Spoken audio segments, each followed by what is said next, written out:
संसद का शीतकालीन सत्र अनिश्चितकाल के लिए स्थगित। जीराम जी बिल समेत के महत्वपूर्ण विधेयक इस सत्र में हुए पारित। संसद परिसर में विपक्षी सांसदों का प्रदर्शन। विकसित भारत जीराम जी बिल के खिलाफ किया प्रोटेस्ट। प्रियंका गांधी भी हुई शामिल।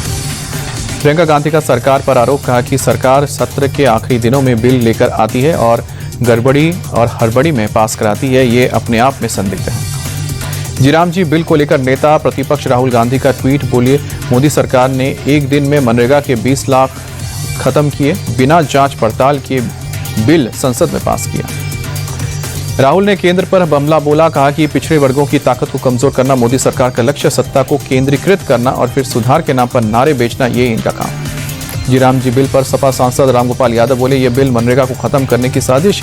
राज्य सरकार 20% हिस्सा नहीं दे पाएगी। केंद्रीय मंत्री गिरिराज सिंह ने विपक्ष को मजदूर विरोधी बताया। बोले कि इनको मजदूर वर्ग से कुछ लेना देना नहीं है, इसलिए जीराम जी बिल का विरोध कर रहे हैं। ये लोग मजदूरों के दुश्मन। कप सिरप के मामले में सपा विधायक ब्रजेश पाठक का प्रदर्शन है। साइकिल पर सिरप का पोस्टर लगाकर विधानसभा पहुंचे। मामले में आरोपियों के खिलाफ बुलडोजर एक्शन की मांग। कप सिरप के मामले पर सीएम योगी बोले, हमने कप सिरप के मामले में कार्रवाई की है। कुछ आरोपियों के सपा से संबंध है, एसपी के हर माफिया से संबंध रहे हैं। कप सिरप के मामले में अखिलेश के बयान पर सीएम योगी का पलटवार। बोले, धूल चेहरे पर थी और वो आईना साफ करते रहे। बीजेपी के राष्ट्रीय और यूपी बीजेपी अध्यक्ष की नियुक्ति पर अखिलेश का बीजेपी पर निशाना। बोले कि बीजेपी ने 5 बार के विधायक को राष्ट्रीय और 7 बार के सांसद को प्रदेश अध्यक्ष बनाया। विधायक बड़ा या सांसद। अखिलेश ने नियुक्ति को जातिवाद से जोड़ा। बोले कि बीजेपी ने पीडीए समाज को नीचा दिखाने के लिए तरीका अपनाया। ये अपमान पीडीए समाज नहीं सहेगा।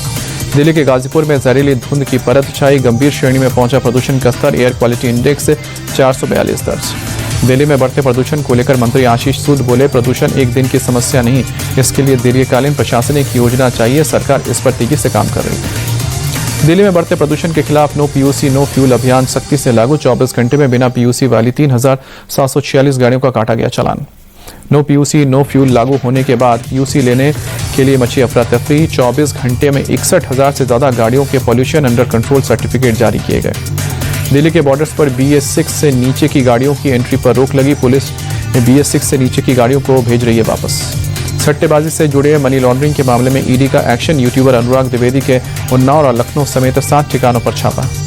ईडी ने 6.5 करोड़ की लैम्बोर्गिनी लग्जरी मर्सिडीज कार जब्त की। सट्टेबाजी हेरफेर को लेकर दुबई तक छानबीन।